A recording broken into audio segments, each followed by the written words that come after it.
आत्माओं के इस रहस्यमय संसार को आज तक कोई जान नहीं पाया है।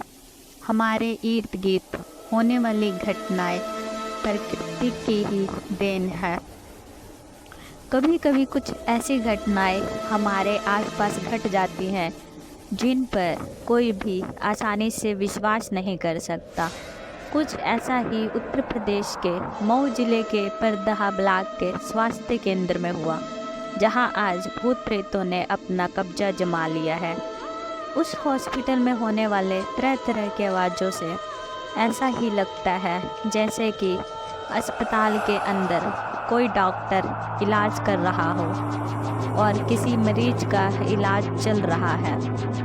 कभी किसी के इंजेक्शन लगवाने पर चीखने की आवाज़ आती है, तो कभी किसी के ऑपरेशन थिएटर में लेटने की छाया।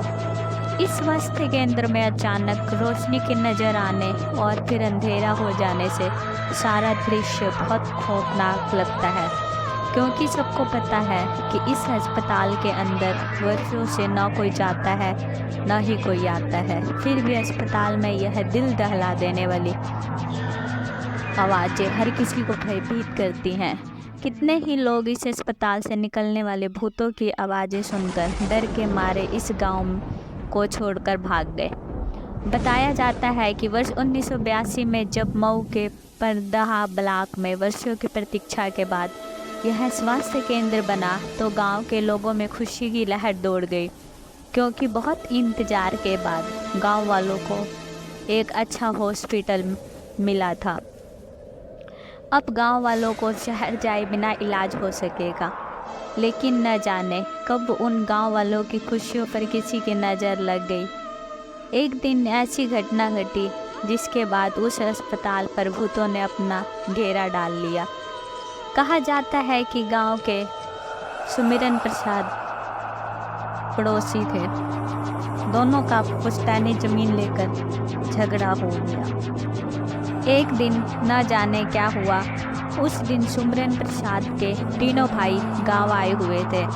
गया प्रसाद के भी दोनों भाई जो काम के सिलसिले में शहर में रहते थे, उन्हीं दिनों गांव आए हुए थे।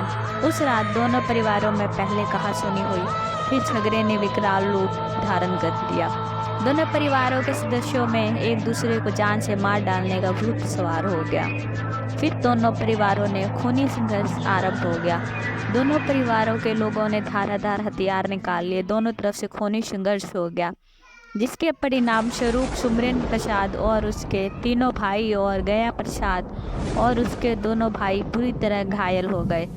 सभी को गांव के उस नए स्थापित हॉस्पिटल में भर्ती कराया गया। दोनों परिवार के सातों लोग लगभग बेहोशी की हालत में थे। अस्पताल के डॉक्टर उनका इलाज कर रहे थे। अपनी ड्यूटी के बाद अधिकतर मेडिकल स्टाफ अपने घर चला गया। अस्पताल के स्टाफ के घर जाने के बाद जो कुछ भी हुआ वह दिल दहलाने वाला था। अस्पताल के बेड पर एडमिट सुमिरन प्रसाद एवं गया प्रसाद उनके भाइयों को होश में लाया और उसने अस्पताल में इलाज करने वाले औजारों से ही एक दूसरे पर फिर से हमला बोल दिया। उन सभी लोगों में अस्पताल में भी खूनी संघर्ष शुरू हो गया। वे सभी एक दूसरे पर जानलेवा हमला कर रहे थे। सुमिरन प्रसाद एवं गया प्रसाद और उनके भाई लहूलुहान हो गए। उस समय हॉस्पिटल में उनके इलाज के लिए अब कोई भी नहीं था। रात भर वे दर्द के मारे चीखते रहे, चिल्लाते रहे। उन सबका खून बहता रहा। सुबह के समय उन दोनों परिवारों की 7 लाशें हॉस्पिटल में पड़ी थीं। कुछ मृत शरीर बेड पर पड़े थे तो कुछ ज़मीन पर। दोनों परिवारों की नफरत ने पूरे परिवार का खात्मा कर दिया। उस दिन के बाद से उस हॉस्पिटल में सन्नाटा छा गया। कुछ दिन तक तो उस हॉस्पिटल में ना कोई डॉक्टर आया ना ही कोई मरीज।